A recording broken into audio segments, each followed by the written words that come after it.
In Los Angeles, business moves fast. For LA companies these days, operational pressure is swiftly rising across warehouses, ports, and service teams. Supply chains are more complex. A delay at the port, a missed handoff, or an outdated process can ripple through costs, schedules, customers, and teams.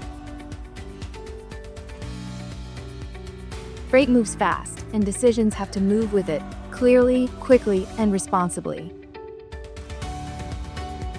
At this scale, practical change matters. The right improvement plan has to work in the real operation, not just in a model, a dashboard, or a strategy deck. ScienceDocs helps Los Angeles companies identify where time, resources, data, and workflows are creating friction. Then turn those pressure points into practical opportunities for measurable improvement. Leadership alignment is what turns plans into action. We help connect executive priorities with supervisors, frontline teams, and the operating realities they manage every day. Because technology alone is not enough. The process, the data, and the people have to move together.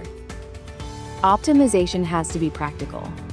That means clearer workflows, better information, and improvements your team can actually sustain. When AI or new technology enters the operation, adoption becomes the challenge. People need to understand what is changing, why it matters, and how to use it. That is why we start with an operational readiness meeting. It is a practical path from complexity to action. Start with an operational readiness meeting. Map the highest value opportunities, design the right solution, plan the pilot or implementation, then support adoption and continuous improvement. As your neighbor, an LA company ourselves for over 22 years, ScienceDocs understands the pressure local companies are facing, and we are here to help you move through it. We look forward to meeting you.